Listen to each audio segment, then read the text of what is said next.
आज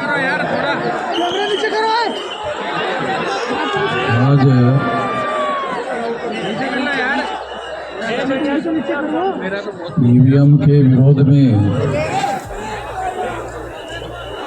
देश भर में 4 चरणों का आंदोलन हमने शुरू किया था।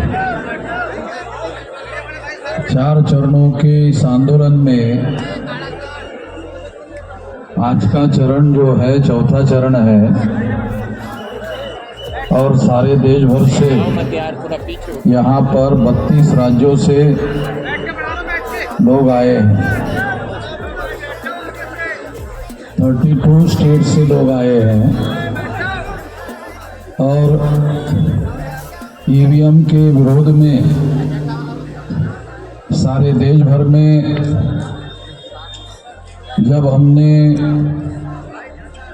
इसके बारे में सबसे पहले शुरू किया था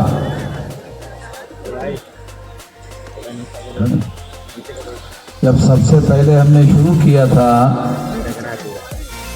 तो लोग इस बात को नहीं मानते थे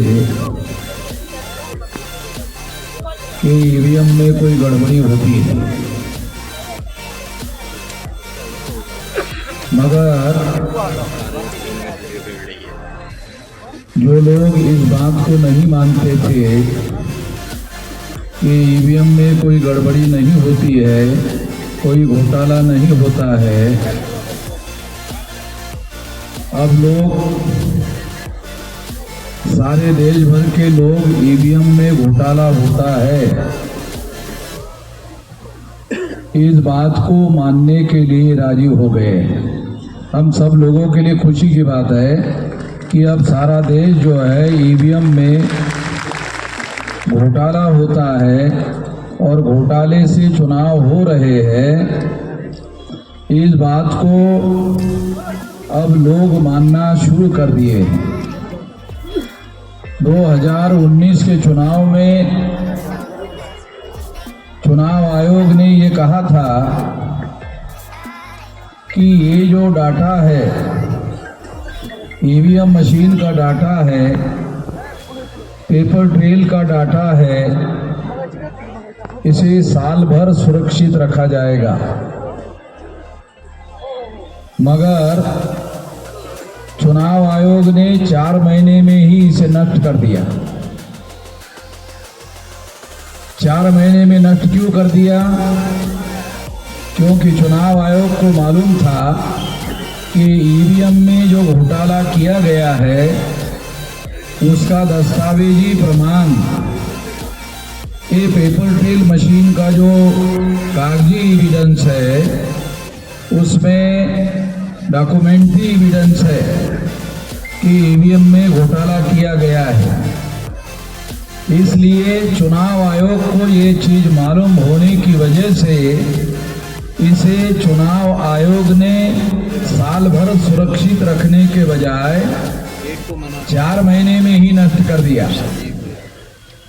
साथियों, मैं थोड़ा आप लोगों को बातें समझ में आ जाए, क्योंकि जो बात मैं समझता हूँ वो बात आपको भी समझ में आ जाए कि ईवीएम मशीन को किस बैकग्राउंड के तहत लाया गया, तो आपको ये बात समझ में आ जाएगी। इस देश में बैलेट पेपर पर चुनाव हो रहा था और जब बैलेट पेपर पर चुनाव होता था तो 84 में काशीराम जी ने ये नारा लगाया,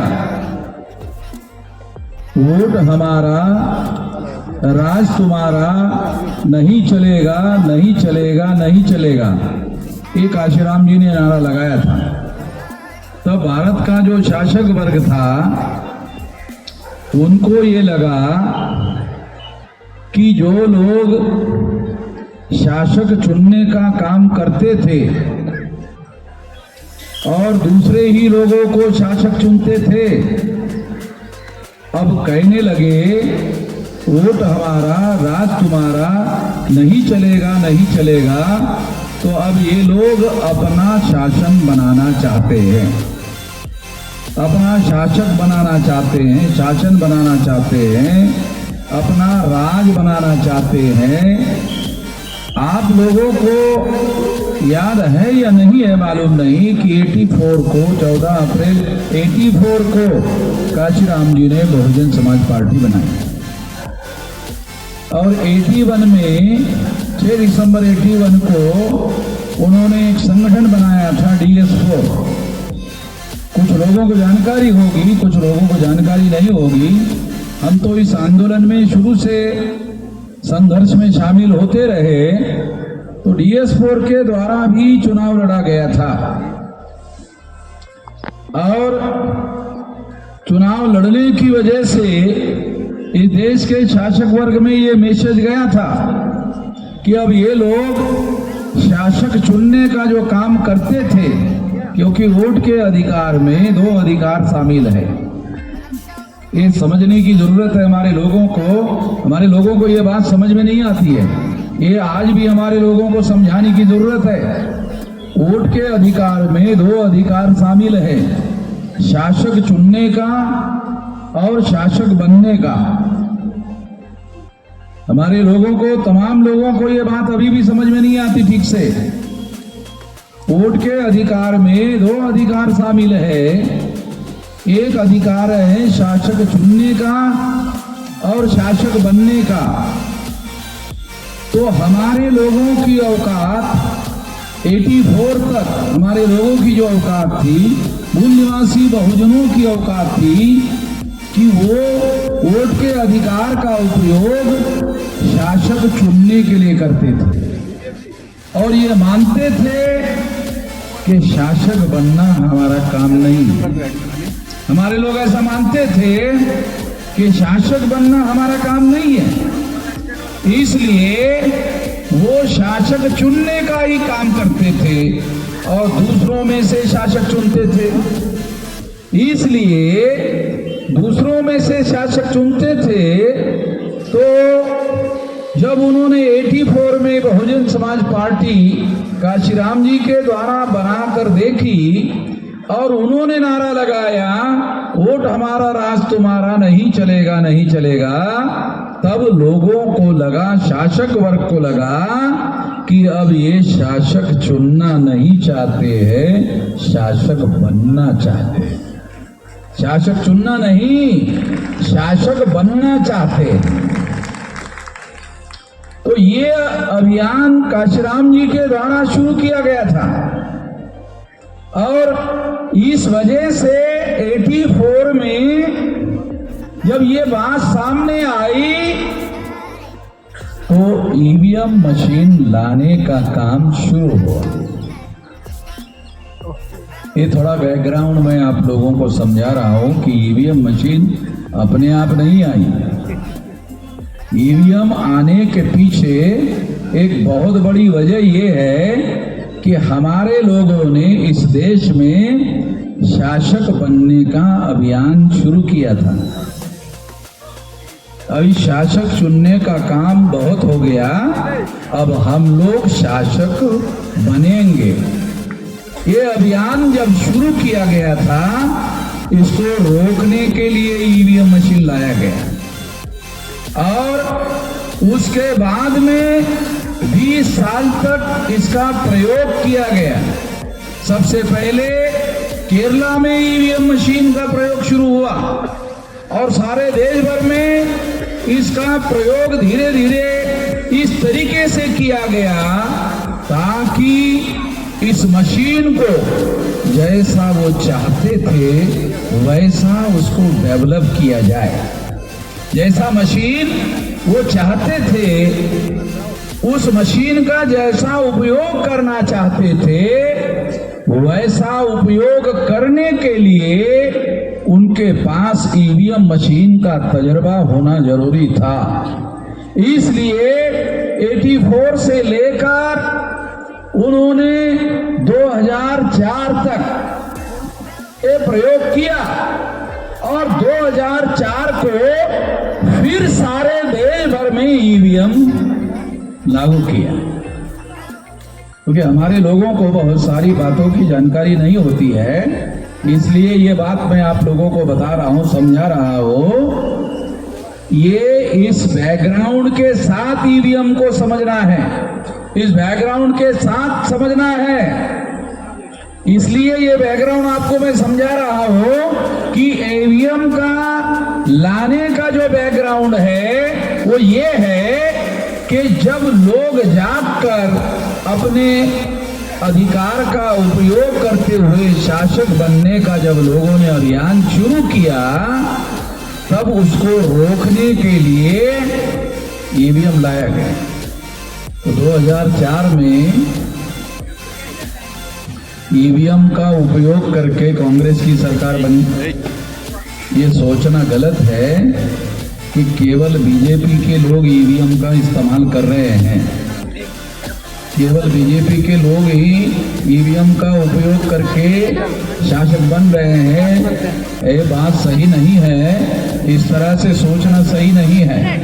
2004 में कांग्रेस ने ईवीएम का इस्तेमाल करते हुए सरकार बनाई, 2009 में कांग्रेस ने सरकार बनाई, और जब इसके सबूत डॉक्टर सुब्रमण्यम स्वामी इन्होंने इकट्ठा किए, इसके सारे सबूत इकट्ठा किए गए डॉक्टर सुब्रमण्यम स्वामी के द्वारा, और ये सारे सबूत इकट्ठा करने के बाद ये सुप्रीम कोर्ट को दिए गए।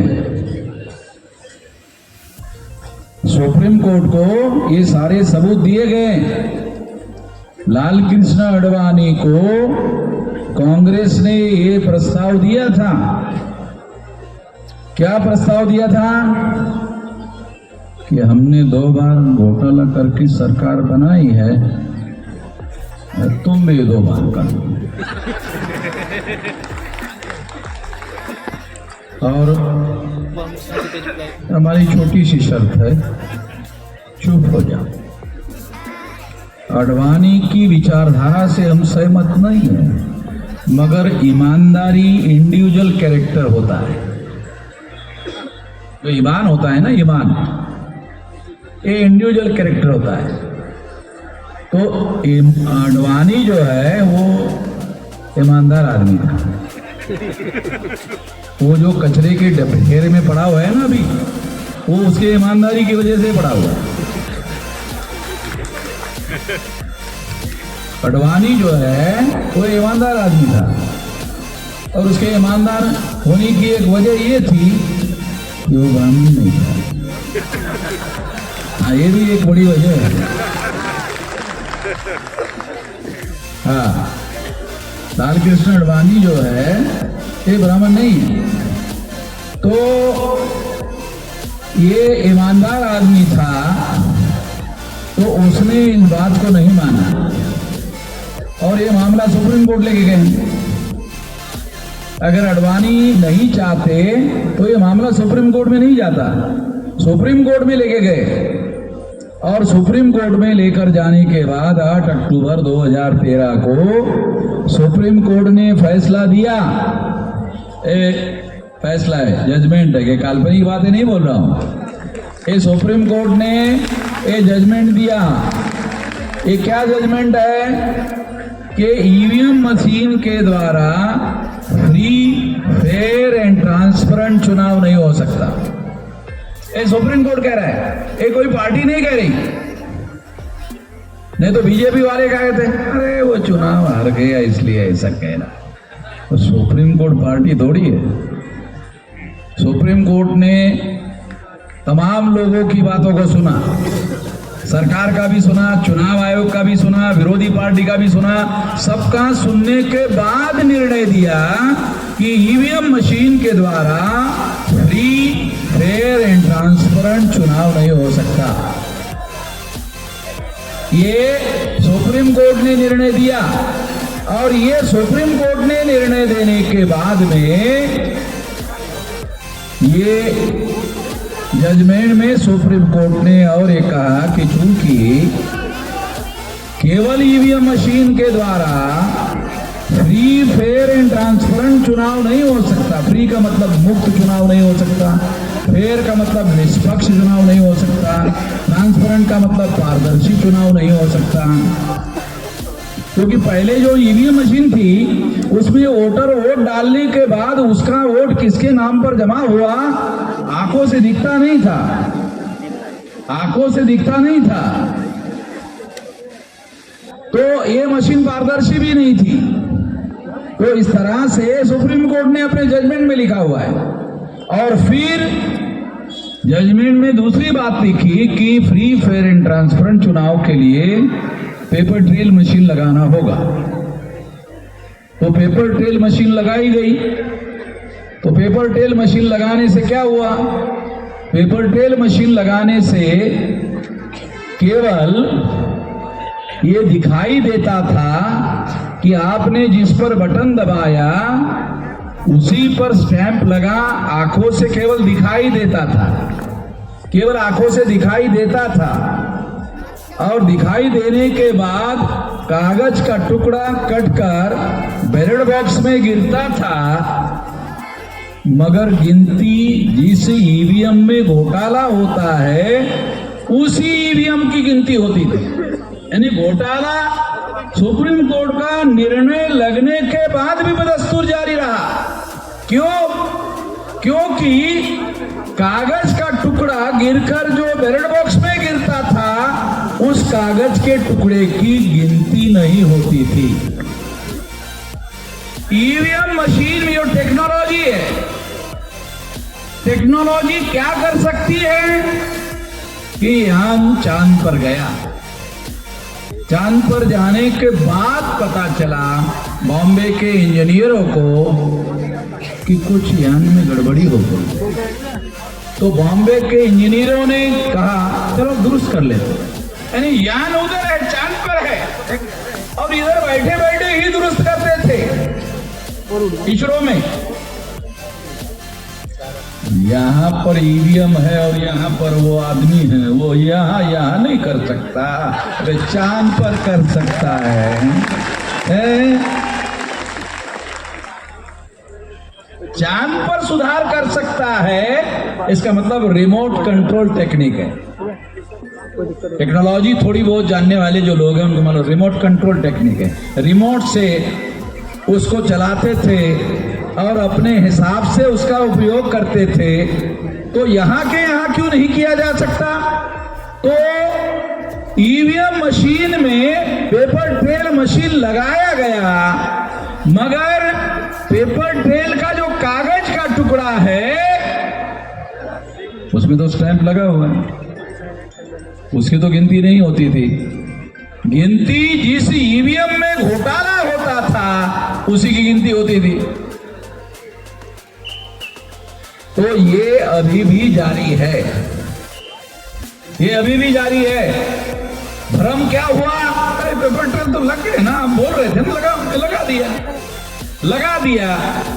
जैसे बहुत सारी महिलाएं कार्यक्रम में जाने के पहले झुमका लगा देती है और घर में जाने के बाद वापस भी उतार कर रख देती है, उसी तरह से चुनाव आयोग ने वो मशीन लगा दिया, हो गया, फिर उसको उतार के रख दिया, यानी उसका कोई उपयोग नहीं करते थे। ऐसे ही एग्जाम्पल के लिए दे रहा हूँ, महिलाएं अपने मन में किंतु परंतु ना रखें। मैं एग्जाम्पल आप लोगों को समझने के लिए बता रहा हूँ, एग्जाम्पल देने के लिए बता रहा हूँ ताकि बात हमारे लोगों के समझ में आ जाए। साथियों, ये जो ईवीएम मशीन है, ये ईवीएम मशीन हम लोगों को समझना बहुत ज्यादा जरूरी है, क्योंकि ईवीएम मशीन ने आपका शासक चुनने का जो अधिकार है, शासक बनने का जो अधिकार है, वो वोट में शामिल है। आप जिसको चुनना चाहते हैं, तो आप अगर अपने आप को चुनना चाहते हैं, वो अधिकार इसकी बदौलत खत्म हो जाता है, इसकी वजह से खत्म हो जाता है। अगर आपका वोट का अधिकार खत्म हो गया तो क्या होगा? तो ये भ्रम खत्म हो जाएगा। कौन सा? वोटर सरकार चुनते हैं, सबसे अहम बात समझना जरूरी है। क्या है? वोटर सरकार चुनते हैं, वोटर सरकार चुनते थे। ईवीएम आने के बाद ईवीएम सरकार चुनती है, वोटर सरकार नहीं चुनते हैं। ये वोट की सरकार बनना बंद हो गया ईवीएम की वजह से, और इस वजह से क्या होगा? बारी बारी से राज होगा। कांग्रेस जाएगी तो बीजेपी आएगी, बीजेपी जाएगी तो कांग्रेस आएगी, ऐसे होगा। इससे इस देश में लोकतंत्र की जो सरकार है, वोटों के समर्थन की सरकार, जो जनता भारत की चाहती है, जिसको सरकार बनाना चाहती है, वो सरकार नहीं बनेगी। इस वजह से साथियों, मैं आप लोगों को ये बात समझा रहा हूं, क्योंकि आखिर ये बात हम लोगों को समझना होगा।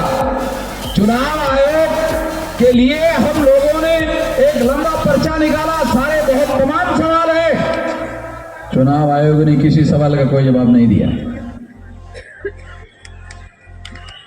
चुनाव आयोग कौन है भाई? भारत के संविधान निर्माताओं ने चुनाव आयोग को अधिकार दिया। किस काम के लिए अधिकार दिया? फ्री, फेयर और ट्रांसपेरेंट चुनाव संपन्न कराने के लिए अधिकार दिए।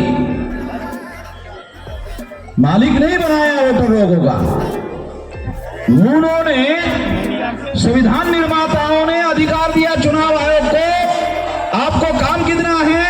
फ्री, फेयर एंड ट्रांसपेरेंट चुनाव करवाना चाहिए। चुनाव कमीशन अपने ही लेवल पर निर्णय कर रहा है। सारे देश के लोग जब ईवीएम नहीं चाहते हैं, सारे देश के लोग जब ईवीएम नहीं चाहते हैं, लोग नहीं चाहते हैं, तो आप जबरदस्ती क्यों कर रहे हो भाई? आपके पास तो ऐसा कोई पावर नहीं है। और अभी सुप्रीम कोर्ट के लॉयर ने कहा कि ऐसा कोई कानून में तब्दीली करने की भी जरूरत नहीं है। वो चुनाव आयोग चाहे तो वोटों से चुनाव करवा सकता है, चुनाव आयोग चाहे तो ईवीएम से वोटों कर सकता है। आज के तारीख में भी चुनाव आयोग कई जगह ईवीएम से चुनाव करवा रहा है, और आज के ही तारीख में वोटर से भी चुनाव करवा रहा है। कई जगह एक ही साथ कई जगह ऐसे करा रहा है। तो इसका मतलब है वोट डालने के आधार पर चुनाव करने का काम बंद नहीं हुआ है, ये कानून खत्म नहीं हुआ है, ये कानून अभी भी बरकरार है। चुनाव आयोग जबरदस्ती क्यों करना चाहता है कि ईवीएम मशीन से ही वोट हो? चुनाव आयोग शासक वर्ग का टूल हो गया है। देश में जो शासक वर्ग है, जैसे 14 अगस्त 47 तक ब्राह्मण भारत का शासक वर्ग था,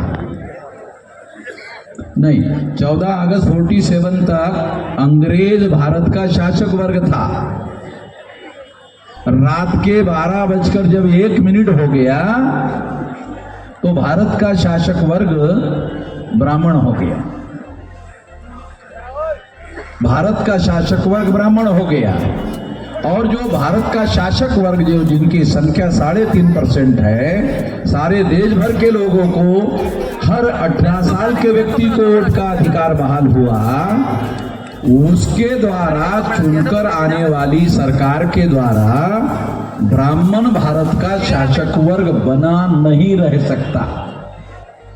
अगर फ्री, फेयर एंड ट्रांसपेरेंट चुनाव हो जाए, अगर हमारे लोग अगर इतने ही समझदार होते कि केवल चुनने का काम करना है, मगर काशीराम जी ने ये सिद्ध कर दिया कि नहीं, बन भी सकते हैं हम, शासक वर्ग बन भी सकते हैं। ऐसा हमारे लोगों का जो सोच है नहीं बन सकते हैं, उन्होंने मुख्यमंत्री बनवाकर दिखाया और शासन चलाकर दिखाया और 4-4 बार मुख्यमंत्री बनवा कर दिखाया और चला कर दिखाया। जो लोग ऐसा सोचते थे कि हम नहीं बन सकते, बन गए और सरकार चलाकर भी दिखाई। इसका मतलब ये है कि हम शासक बन सकते हैं और चला भी सकते हैं। ये आत्मविश्वास हमारे लोगों के अंदर अब पैदा हो गया। बामसेफ के द्वारा सारे देश भर में हम लोगों ने ऐसा जागरण, महाजागरण सारे देश भर में चलाया हुआ है और लोग इस काम के लिए अब तैयार हो रहे हैं। तो सबसे पहले तो आप लोगों को सबसे अहम बात क्या करना है, यहाँ जो मैं मैसेज आपको देना चाहता हूँ कि आखिर करना क्या है, ये बहुत इंपॉर्टेंट बात है। साथियों, आने वाले समय में अभी 24 चल रहा है, हमने 2030 तक का 7 साल 8 साल का समय निर्धारित किया। ये 8 साल में आपको करना क्या है? तो 8 साल में आपको 6 लाख गांव का संगठन बनाना है। अगर आप 6 लाख गांवों में जाते हो, जैसे दिल्ली में आए 2000 किलोमीटर से आए, 1500 किलोमीटर से आए, अपने जिले में 200 किलोमीटर जाओ, अपने गांव में जाओ और अपने गांव में कमेटियां बनाओ। चुनाव आयोग चुनाव संपन्न कराने के लिए बूथ लेवल की कमेटियां बनाती है, बूथ लेवल का संगठन तैयार करती है टेम्पररी चुनाव के लिए। वहां 1000 वोटर होते हैं एक बूथ में, तो हमको बूथ लेवल का संगठन खड़ा करना है। तो ऐसा संगठन अगर आप खड़ा करते हो तो 15 लाख बूथ है, तो 15 लाख यूनिट बनाने होंगे। अगर आपने 15 लाख यूनिट बना लिया सारे देश भर में, ये जो लोग हैं ना, चुनाव आयोग चलाने वाले लोग हों या देश चलाने वाले लोग हैं, जो अगर हमारी बात नहीं मानते हैं, अगर नहीं मानते हैं तो हमारे पास उपाय नहीं है, ऐसा नहीं है, उपाय है। 15 लाख जगह पर अगर आप अपनी कमेटियां बनाते हो, ये तो आपके नियंत्रण में है। चुनाव आयोग ईवीएम चालू रखना चाहता है या बंद करना चाहता है, ये तो चुनाव आयोग के नियंत्रण में है। मगर गांव-गांव में कमेटियां बनाने का नियंत्रण वो तो हमारे नियंत्रण में है। जो हमारे नियंत्रण में है वो तो काम हमको करना चाहिए। अगर हम 15 लाख जगह पर इस तरह की कमेटियां बनाते हैं और ये 15 लाख बूथ में, एक बूथ में मान लो शेड्यूल कास्ट के लोगों की जो अपर लेयर है कमेटी बनाते हैं, मोस्ट बैकवर्ड शेड्यूल कास्ट की कमेटी बनाते हैं, एक्सट्रीम बैकवर्ड शेड्यूल कास्ट की कमेटी बनाते हैं, शेड्यूल ट्राइब की कमेटी बनाते हैं, मोस्ट बैकवर्ड शेड्यूल ट्राइब की कमेटी बनाते हैं और नॉमिनेटेड ट्राइब की कमेटी बनाते हैं, एमबीसी की कमेटी बनाते हैं।